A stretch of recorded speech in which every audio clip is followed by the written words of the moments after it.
Hello guys, स्वागत है आप सबका। तो आज हम बात करेंगे अदानी वेलमार की। और यहाँ पर अगर देखें तो स्पिनिंग टॉप कैंडल बनी शुक्रवार के दिन, यहाँ देखें।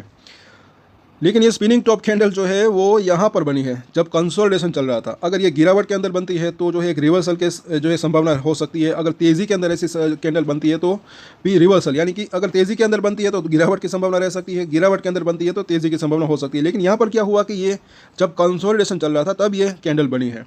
तो अब फिर भी इसका महत्व जो है हो सकता है। अब इसका जो लो है और हाई है शुक्रवार का, उसके ऊपर जो है नज़र बना के रख सकते हैं। अगर ये हाई क्रॉस होता है तो और तेज़ी आ सकती है, अगर ये लो ब्रेक होता है तो और गिरावट आ सकती है। लेकिन सपोर्ट और रेजिस्टेंस जो है कौन कौन से रह सकते हैं वो हम यहाँ पर देखेंगे, वो काफ़ी यूज़फुल रह सकते हैं। और कल अगर हो सकेगा तो इसके ऊपर हम फंडामेंटली चर्चा करेंगे, क्योंकि काफ़ी हमें कमेंट आते हैं कि इसके अंदर ज़्यादा तेज़ी कब तक आएगी, आ सकती है या फिर क्यों नहीं आ रही है। तो अगर शॉर्ट में मैं समझाऊँ तो देखिए, यहाँ पर जो है हम इसके रिजल्ट भी देखेंगे। पहले तो कल के दिन, मतलब अभी इसके जैसे कि प्रॉफिट मार्जिन जो होते हैं वो कम यहाँ पर है कहीं ना कहीं, ये मुझे लग रहा है। इसके प्रॉफिट का मार्जिन अगर देखें वो अगर बढ़ता है फिर शेयर के अंदर जो है तेज़ी की संभावना रह सकती है। इसके लिए मुझे ऐसा लग रहा है कि कंपनी जो है अपने खर्चे को कम करने में कामयाब रहती है या फिर अपने प्रोडक्ट्स के प्राइस को बढ़ाती है, तब ये चीज़ जो है होने की संभावना रह सकती है। प्रॉफिट मार्जिन बढ़ता है, उसके बाद शेयर के अंदर तेज़ी भी रह सकती है। लेकिन अभी ये रेंज बाउंड है, तो रेंज बाउंड के अंदर भी जो है अगर किसी को करना है तो नीचे में खरीदने की कोशिश कर सकते हैं, ऊपर में बेचने की कोशिश कर सकते हैं। छोटी रेंज की बात करें तो नीचे में 320 रुपये के आसपास, ऊपर में 400 रुपये के आसपास का जोन। बड़ी रेंज की बात करें तो नीचे में 280 के आसपास का जोन, ऊपर में 420 रुपये के आसपास का जोन।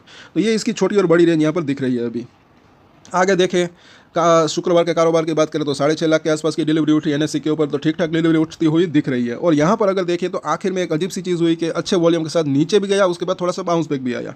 15 मिनट का चार्ट देखें शुक्रवार का, तो यहाँ पर हो सकता है कि ये इंट्राडे प्लेयर्स ने किया हो। यहाँ पर जिसने खरीदा होगा एक होप के चलते कि ऊपर हो जा सकता है, शॉर्ट टर्म प्लेयर्स जो होते हैं उन्होंने शायद हो सकता है कि आखिर में बेच दिया।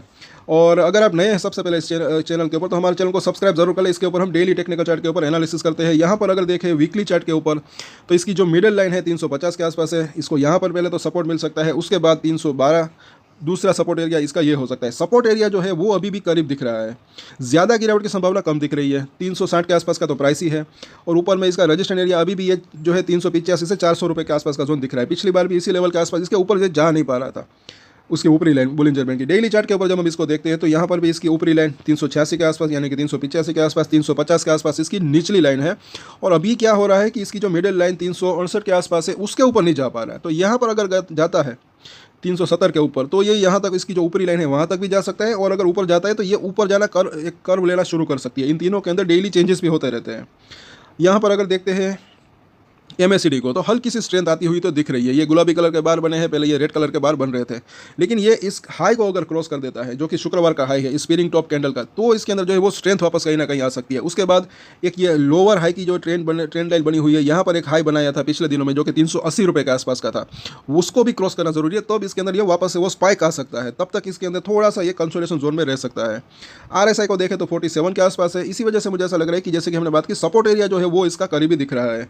तो जो लोग इसके अंदर ऑलरेडी होल्डिंग रखते हैं वो अपनी चाहे तो होल्डिंग कंटिन्यू रख सकते हैं, क्योंकि एक तो ये क्या है कि एफएमसीजी सेक्टर के अंदर, एफएमसीजी सेक्टर की डिमांड आगे चलकर बढ़ सकती है कहीं ना कहीं, ये चीज़ दिख रही है। एडिबल ऑयल हो या फिर कुछ भी, मतलब अब यहाँ पर ज़रा देखें, गोल्डन क्रॉसओवर तो हो चुका है। अब इस जोन के ऊपर, इन दोनों ही मूविंग एवरेज के ऊपर ये बना रहता है, तो ये गोल्डन क्रॉसओवर कंटिन्यू रह सकता है और उसके बाद तेज़ी की संभावना रह सकती है। लेकिन अगर सब कुछ बढ़िया रहा, मार्केट का थोड़ा सा साथ भी रहा और ज़्यादा कुछ मतलब कि बैड न्यूज़ न आए, तब की बात है। लेकिन अगर कुछ खबर ऐसी आती भी है तो भी जो है, जैसे कि हमने बात की, सपोर्ट एरिया इसका करीबी दिख रहा है। और हाँ, अगर कुछ पॉजिटिव सरप्राइज न्यूज़ आ जाती है तो एक अच्छी खासी तेज़ी की संभावना भी रह सकती है।